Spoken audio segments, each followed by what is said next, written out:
Hello, this is Phil Biedron. I'm here today with Jennifer Phillips. Thank you for joining me. So as a post-production supervisor, simply enough, whom do you supervise? It's a really interesting question because I approach post-production as a team. Technically the director would be above me in the pecking order, but there are times in post where you're actually telling the director, you have to be finished by 5 o'clock today because it has to go to the network. Right. Or you're, in some ways, supervising your boss because the producer's in there, but the producer's kind of acting like a director at that point. You're telling the producer we have to cut off by 6 o'clock so that we can render, so that we can output and send it, to the network or to whomever needs to make notes or standards and practices. So at any given time, you could be supervising anybody, but I always look at it as a team. You're often supervising your sound house and your post house. I mean, they're mainly the people you're supervising, but at the same time, they're part of your team. You're telling them, I have to have this done by this date, I need color correction on these dates, I need to do around these times, because this is when I have my DP. But then again, you're also working with their schedule, because you're not the only person calling them to say, I need color correction on Tuesday, Wednesday, and Thursday. They could have a whole bunch of projects. They could have 14 other series working at the same time in their particular post house.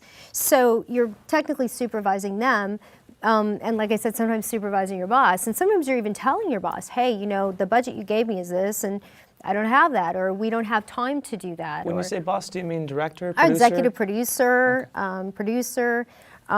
Because those are primarily who you're working for. You may be telling the network, hey, you know what, we need 3 more days.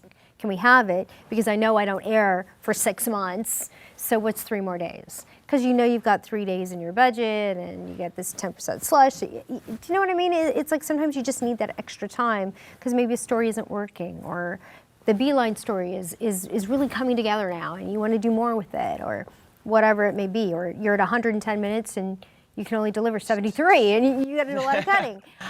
So, at that given time you may be doing that, or you may be, and so like I said, it's not so much as supervision as it is, I like to say, getting everybody on board the train, because the train is leaving the station and we're all going in this direction. So everybody get on the train, And that's the way I look at it. It's my job to keep everybody on the train and the train moving.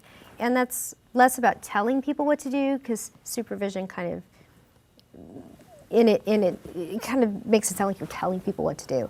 You really aren't so much telling as you're asking, Sometimes I'm supervising actors.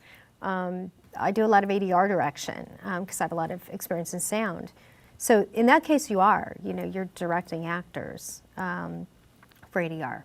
You're telling them I need this, or the director wants that, or that didn't match, or you're not in sync, and I can't slide that to make it work. So in that case you're doing a lot more supervision. Okay. Well, when you mentioned the train and how you're getting everyone on board, do you ever go cabinet by cabinet and review? And do you look at all the footage and make sure that it's appropriate to send off? I look at the footage every day. I'm one of those people who, I really want to see the footage every day. I want to know what everybody's looking at. Oftentimes I'll sit with the assistant editor as they load the footage, so I can watch it with them while it's being loaded and make notes of potential problems, or hey, this is really great. We should let production know that this is working really, really well. Will every post-production supervisor do this? I do it. I mean, a lot of the producers that I worked with, I've worked with again and again, and you run across the same people again and again. So you'll call, or sometimes just call and introduce yourself and say, hi, I'm the post supervisor, and I was looking at your footage this morning and it's really gorgeous, and you probably already know that, but just wanted to let you know it looks really, really nice. You always clear that with your executive producer, unless you know them well. You clear it and say, hey, I'd like to call production and say this is working, or do you want to call production and say it's working? Let's say an editor shows you something and you personally don't feel that it's up to the standard to show it to producers. Is it your call to say, send it back to the editing bay? In what way would it not be up to snuff?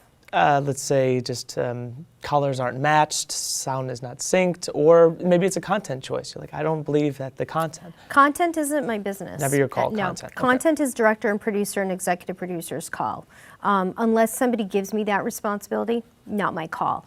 But if it is technically not up to snuff for whatever reason, yeah, you'll send a note with the footage saying, I don't think we should show this to the network until we can fix it.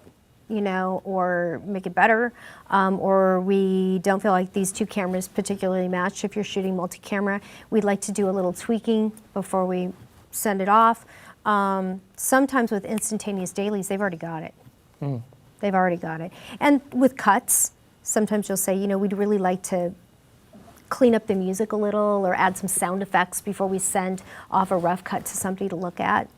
You know, give it a little more life, you know. Great. Well, thank you very much. And I'll be back with another question for you.